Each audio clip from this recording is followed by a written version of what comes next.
If you only have a passive acquaintance with the story of the Elgin Marbles, chances are that words like theft, colonialism, and repatriation are part, if not all, of what you know about it. The vocal minority of people who call for the UK to just pack up the sculptures and ship them all to Athens will want you to keep it this way, as the less you know about the facts, the more likely it is that you will support their cause. But if you are here, chances are that you may be equipped with a more inquisitive disposition and a willingness to go deeper. So let's dive in.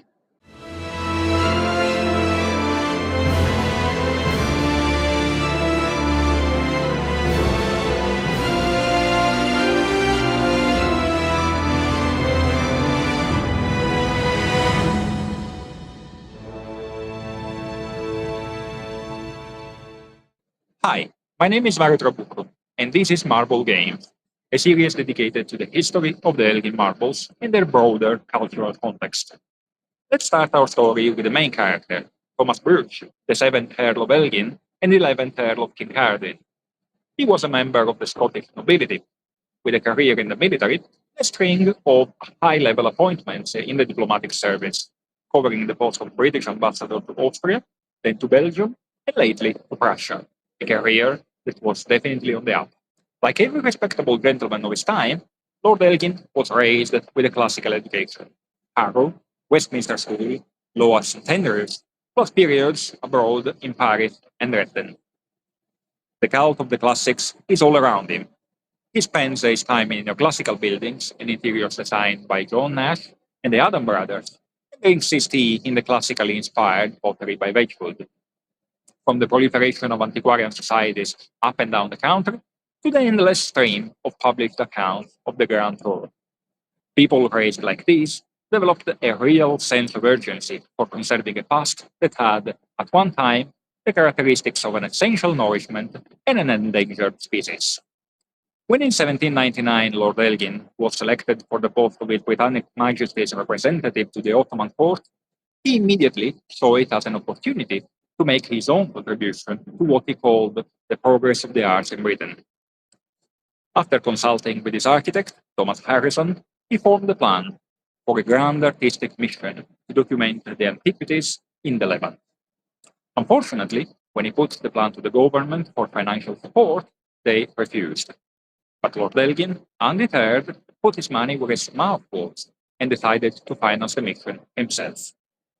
Once arrived in Palermo at the end of that year, the British ambassador to Sicily and famous antiquarian Sir William Hamilton put him in contact with one of the Neapolitan royal painters, Giovan Battista Lusieri.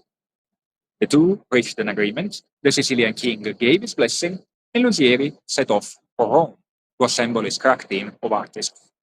Then, the mold makers, craftsmen, architects, and figure painters finally reached Athens in the summer of 1800. Athens in the year 1800 was little more than a provincial town, with around 10,000 inhabitants and an Ottoman garrison installed on the Acropolis because of its formidable position commanding the region and overlooking the Saronic Gulf. This is the point where we need a clarification, because many people, for the most part Greeks, love to talk about Ottoman-ruled Athens and Ottoman occupation, and mark the whole period from the conquest of the city in 1458 to the birth of the new Hellenic state in 1832 as the Teutocracy, a sort of new Dark Ages. This is very misleading. In international law terms, an occupation is characterized by its temporary nature, that is, a transitional status between two internationally recognized peacetime situations, and two, the continued allegiance by the occupied population to the government they had before the occupation started.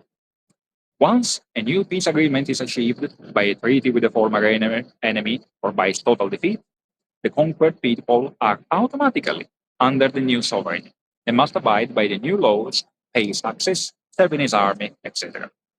At this point, it no longer makes sense to talk about an occupation. We use the term conquest instead, and a duly codified right of conquest existed in international law up until the 20th century. What does this mean for Athens in the year 1800? The temporal element comments by itself, because after 342 years, saying something was temporary would just be ludicrous. Moreover, The new borders of the Ottoman Empire were internationally recognized, and every Westerner knew that to go to Athens, to make an example, they needed permission from Istanbul. The question of allegiance is equally straightforward, as the Ottomans had conquered Athens not from the Greeks, but from the Florentine Acciaiuoli family, who were the Latin rulers of Athens under the title of Dukes of Athens and Cleopatra, which had been established after the Fourth Crusade of 1204. I challenge anyone to prove that the population of Athens, after 3.5 centuries, was still loyal to the Florentine dukes and refused to recognize the Sultan as their rightful overlord. Now that we have established that Athens was not some sort of colony, but an integral part of the Ottoman Empire, just like Ankara or Aleppo, we need to return to our artists. Since the Acropolis was a military base and was off limits to all foreigners, they spent the first few months working on the lower town, taking casts and measurements from the monuments of the Agora, the Olympieum, and in the city around the slopes of the Acropolis. After a while, they managed to secure access to the Acropolis itself, but only by paying a fee of 5 guineas a day for all the artists, a considerable sum, equivalent to roughly £500 a day in today's money. Tickets to see the Acropolis have never been cheap. The artists worked under this new arrangement for a few months, from August 1800 to April 1801, drawing, measuring, and surveying. But this was all they were allowed to do. Lugieri then went to see Lord Elgin in Constantinople and protested against the state of affairs. So Elgin set off to obtain an official order that would force the Acropolis commander that is there to allow them in to work with more freedom and for free.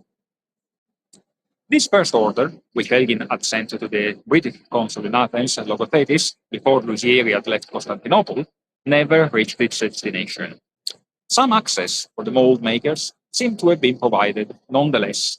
During this time, the artists had ample opportunity to notice how fast the Parthenon was being destroyed and how different it already looked from the sketches made only 50 years before. At the beginning of May 1801, Lugieri's luck ran out, as the increased French military activity prompted the Ottomans to increase security in all military installations, including the Acropolis. The Dizdar was forbidden from letting foreigners enter the citadel any longer without an explicit order from the central government. Lugieri hastily wrote to Elgin about the situation, and on July the 1st, Elgin's chaplain and private secretary, Reverend Hunt, drew a memo of what they would like to ask the Ottoman government. Hunt's draft is preserved and includes the following requests to be made: to enter freely within the walls of the citadel and to draw and model with plaster the ancient temples, to erect scaffolding and to dig wherever they may wish to discover the ancient foundations, and then liberty to take away any sculptures or inscriptions which do not interfere with the works of wall of the citadel. And this is exactly what they obtained, as confirmed by Mary Nisbet, the Countess of Elgin, in a letter to her mother of July the 9th. Hunt is in raptures, she writes, for the firman is perfection. It allows all our artists to go into the citadel, to copy and model everything in it, and to erect scaffolding all around the temples, to dig and discover all the ancient foundations, and to bring away any marbles that may be deemed curious.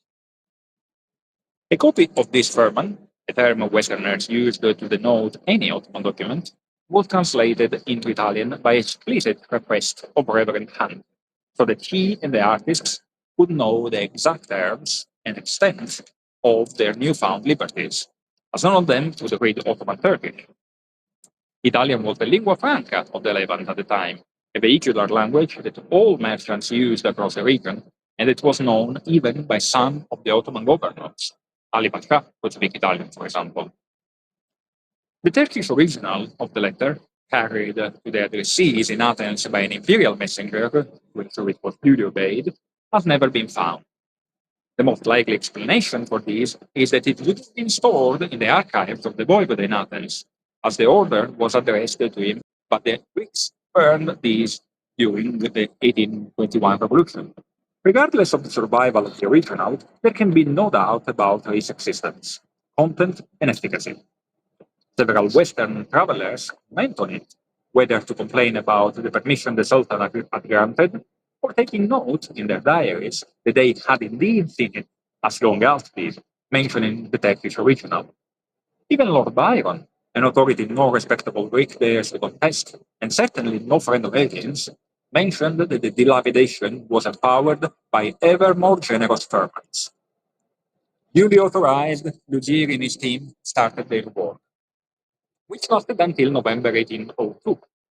As it is well known and documented by eyewitnesses, the majority of what they removed was lying on the ground, with only some of the metopes and pedimental sculptures actually being taken down from the Parthenon itself. The sculptures, loaded in crates and carted to the lower city, were initially stored in a warehouse next to the house of the British consul, and then transferred to the port of Piraeus for shipment to England via Malta.